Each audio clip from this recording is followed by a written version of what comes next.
आज एक खबर ने तहलका मचा दिया है मेरे पाकिस्तानियों। क्यों? तो क्या हुई? इसी बीच बड़ी खबर है, इसरो ने लॉन्च किया सबसे भारी Baahubali rocket. 5, 4, 3, 2, 1, 0. S200 motors ignited.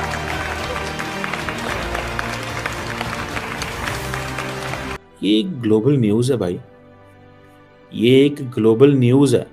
और इस खबर से पाकिस्तान में अभी से खौफ मचा हुआ है। किस तरह भारत का जो स्पेस प्रोग्राम है वो खित्ते के अंदर ताकत का तवाज़ुन खराब कर रहा है। पाकिस्तान डरा हुआ है।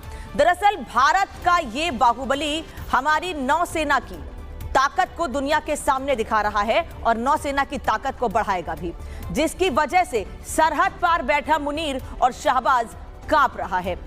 ये पाकिस्तान के लिए कितना ये खतरनाक हो सकता है, कितना तशवीश होनी चाहिए पाकिस्तान में इसमें? नहीं, भारत का इस वक्त इस टेस्ट करने का मकसद जो है समझ से बाहर है कि ये जो टेस्ट है ये खित्ते के अमन को मुतासिर कर सकता है। ये इस जानिब एक क्लियर इंडिकेशन है कि ना सिर्फ भारत एक जंग की तैयारी मुकम्मल कर चुका है, बल्कि भारत तवील मुद्दती और बड़े पैमाने पर लार्ज स्केल वॉर जो है वो प्रिपेयर कर रहा है। ये स्पेस जो है वो अब एक मैदान जंग बनने जा रहा है। बेसिकली साइमल्टेनियसली चाइना और पाकिस्तान के ऊपर नजर रख सकें, इसकी मूवमेंट को सर्वाइल कर सकें और उसको और प्रीएम्प्ट कर सकें। बेसिक डिजाइन ये है।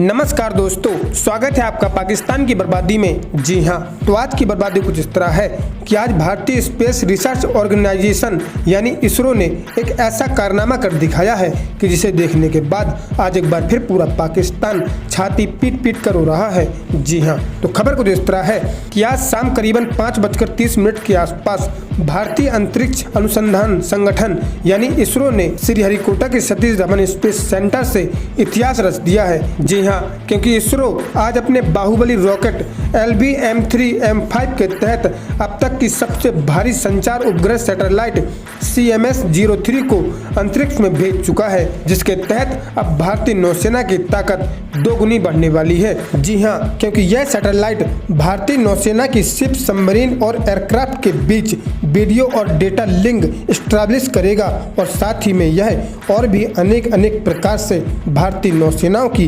सुरक्षा में मदद भी करेगा। जी हाँ, खैर दोस्तों, आपसे छोड़िए, हम पहले पाकिस्तानी मीडिया का रिएक्शन देखते हैं।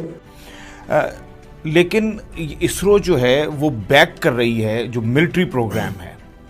जी बिल्कुल ऐसे, ठीक है। और स्पेशली जो है वो उनका जो डिफेंस जो मिसाइल टेक्नोलॉजी है उसको एडवांस करने के लिए, फिर जो जैसे जासूसी का आपने जिक्र किया, ये पाकिस्तान के लिए कितना ये ख़तरनाक हो सकता है, कितना तशवीश होनी चाहिए पाकिस्तान में इसमें? नहीं, ये यकीनन तशवीशनाक बात है और हमें इस चीज़ में इसको हमें बहुत सीरियस लेने की ज़रूरत है और हम यकीनन ले रहे हैं। पाकिस्तान का जो स्पेस प्रोग्राम है वो उसकी भी कामयाबियां जो है वो काफ़ी हैं और ऐसा नहीं है कि पाकिस्तान जो है अपने दफा से गाफिल है या पाकिस्तान जो है इस चीज़ को, इस एस्पेक्ट को पाकिस्तान ने इग्नोर किया। ये ऐसी बात हरगिज़ नहीं है। तो ये एक स्पेस रेस अजीबोगरीब नहीं शुरू हो जाती? तो इंडिया का स्पेस प्रोग्राम इंडिया के बकौल ही है कि हम चाइना को वो करना चाह रहे हैं। दूसरा ये है कि आप वो सैटेलाइट जो है वो चाह रहे हैं कि जो है ना, जिसके थ्रू वो जो उनका एक ड्रीम है इंडिया का ब्लू वाटर नेवी का, कि वो उसकी भी जो है ना वो सी बेस्ड नेविगेशन को भी वो मॉनिटर कर सकें, उसको भी वो मेक श्योर कर सकें। राइसम, हम अपनी गुफ्तगू जारी रखेंगे लेकिन एक मुख्तसर से वक्फे के बाद। नाज़रीन हमारे साथ रहिएगा। हम बात कर रहे हैं इंडिया के स्पेस प्रोग्राम पे। हमारे साथ मौजूद हैं डॉक्टर राजा कैसर साहब।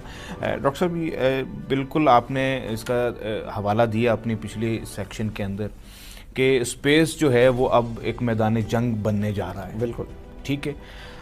पाकिस्तान की तरफ से कोई प्रिपेयर्डनेस आपको नज़र आती है? यहाँ पे अभी खान साहब की गवर्नमेंट आई है, वो उन्होंने चांद पे जाने का ऐलान तो किया है, लेकिन जो स्पेस थ्रेट यहाँ पे इमर्ज हो रहे हैं उसकी काउंटर के लिए कोई स्ट्रेटजी यहाँ पे नज़र आती है आपको? देखिए, रियलाइजेशन ज़रूर है, ठीक है, और विल भी है।